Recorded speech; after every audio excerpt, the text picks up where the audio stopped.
Hi everybody, thanks for stopping by. This is Bob's Low Gauge Trains. Today's video is going to be on a new product review and a engine I ordered some time ago. I have pre-orders for 4 engines, 2 steamers and 2 diesels. So it was kind of a race to see which one came in first. I'm anxiously waiting all of them really. But about a week ago I got a phone call that the first one came in this box right here. It's the MTH Premier USRA version of the Pennsylvania Mikado, which is a 282. Now, Pennsy did have 2 versions of the Mikados. They ran the USRA, but they also ran the L1. This is the USRA version. We're going to run it today and go over some of the cool features and sounds and let you see it pulling a long train. I have 20 hoppers and a caboose behind it. And also helping the engine, I have an H10, which is a 280. So the lead engine is going to be the new engine in the fleet. It does come with whistle steam. I'll show you the whistle steam. It's going to be helped by H10 and 20 scale 4-bay hoppers and a caboose bringing up the back end of the train. So let's get right to the video and check out the new engine. Okay, and here she is. This is the MTH USRA version of the Pennsylvania Railroad Mikado. It does have a wheel configuration of a 282. It's very nicely done. Some of the features, of course, include the LED headlight, the rear marker lights, as well as the upper marker lights here. They're all LED lighting. The backup light. Inside, there's a firebox glow and a cab light. It comes very nicely detailed. I did remove the O gauge coupler, or actually the O scale coupler, which you're able to do on the Premier versions right up front, and I put the O gauge coupler so I can double head it with other steam locomotives that I have on my roster. Now the O scale coupler is exactly that. It's a scale coupler. The O gauge coupler, of course, is bigger, but it's made to accommodate the couplers, which are all on the big side on most of our models. So you can double head it with something else. So I already switched the coupler. It does come with sound, freight yard sound, smoke, and this also has the whistle steam effect. The only change in this one compared to the Chessie System T1 that I have that also has whistle steam, on the Chessie engine you're able to quill and have smoking whistle at the same time. I don't know what changed or why they changed it, but on this version, it's either one or the other. You can't have a smoking steam whistle and quill it at the same time. You have to either have a quill whistle or have smoke coming out. It's one or the other. Like I said, I don't know why they did it or changed it. They have a reason, I'm sure. But in order to hit the various features, you need DCS and the DCS remote. In order to hit the power whistle or the quilling whistle, you would hit the S1 key, which is right in here where it says SPW. That would make it quill, and we have it currently set on FSW. That means smoking whistle. And we'll show you just how much smoke actually comes out of this. It's very impressive. Here we go.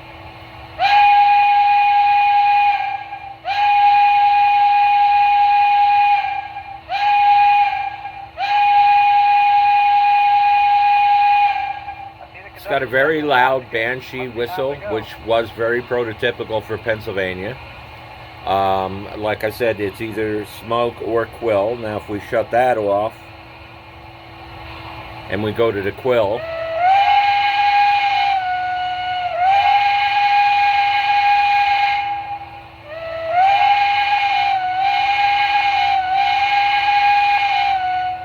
That's the version of the quill. So it all depends on what you want. If you want the smoke or the quilling whistle, you have to choose one or the other, but both are great features. Okay, so here's where we're going to show you how to load up the whistle steam into the smoke unit. This one is a little different. On the Chessie T1, you simply just squirt some smoke fluid down through the whistle and it goes into the smoke unit. But that, of course, has a whistle that is going straight up and down. This whistle is kind of angled at a 45-degree angle facing forward. So what we do is this dome here is connected by magnets to the top of the boiler. Now you have to be careful because you do have a little wire here that represents the whistle cord going into the cab. So you don't want to bend up or break that wire. And you don't squirt smoke fluid down the whistle. On this particular model, you simply pull it off very carefully, and on the top of the boiler, you can see the spout for the smoke unit right there. You just give it a little bit of smoke. Now, what I do is no more than that much smoke. Because you do have a smaller smoke unit in it. So you very carefully lift the dome off without bending the wire. The spout is right there. You squirt the smoke fluid in and you put the dome back on, and you can feel the magnets grabbing it and putting everything back in place. And that's how you add smoke to it. And like I said, once again, in order to activate it, you hit the FSW key and the soft keys, and that is to represent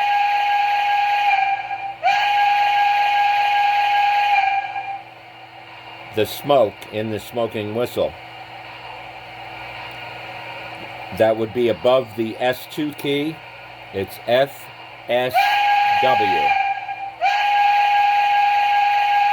And there we go with the smoke coming out of the whistle.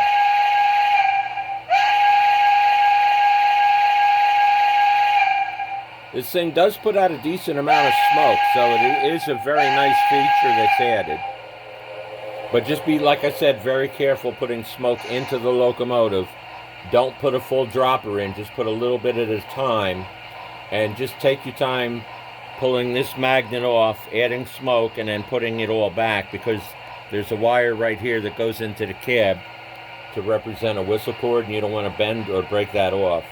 So it's not hard. It just takes a little bit of time and patience. Just take it easy and slow, and you'll be fine. And as you see, it is a really great feature.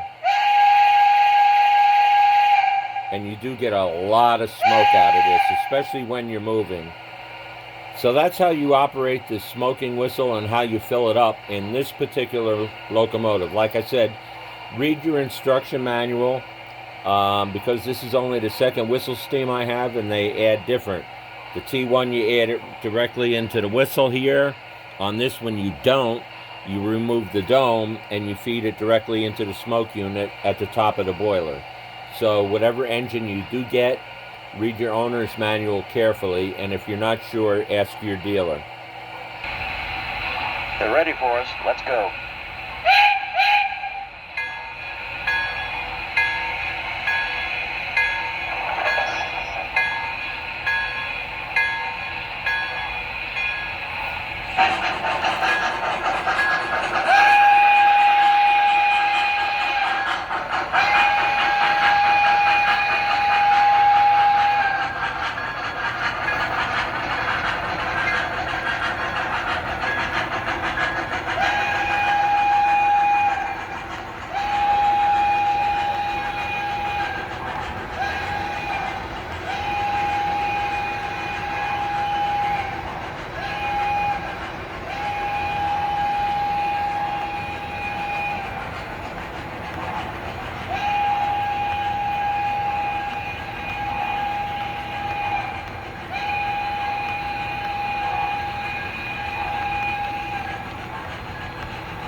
thanks for stopping by. It was a lot of fun. Plus, it gave me an excuse to play with, one of my new engines that came in. Today we had the Pennsy 282 USRA version of the Mikado. It was helped by the H10, and we had 20 scale hoppers and a caboose behind it. We also got to see the other train inside, which was double-headed Atlantics with the Woodside passenger cars. So today was kind of Pennsy Day on Bob's O-Gauge trains. But I love them all, regardless of the railroad. So I want to thank you all for stopping by. If you have any questions, please feel free to hit me up with a question, a comment. I answer all of them. If you're not a subscriber, please hit the subscribe. It is free. It's one of the few things that still are, but hit the subscribe button, hit the like button, hit the bell notification so you don't miss anything in the future. It's always cool to bring these videos to you guys. I really enjoy it. And we're going to have a special video coming up shortly. I went over 1,000 subscribers. I'm currently at, I believe, 1,036. So I'm going to put together something a little special for that. That's coming up real soon. So I thank everybody for their continued support, for watching, subscribing. Hit me up with a comment or a question. If you guys have anything you want to know, please feel free to let me know. There's a lot of cool things that are going to be coming up in the next couple months. We have Thanksgiving, the Christmas holiday, and New Year's. So a lot of cool things coming up in the next week. So stay tuned and don't miss anything. Thank everybody for stopping by. Everybody take care and be safe.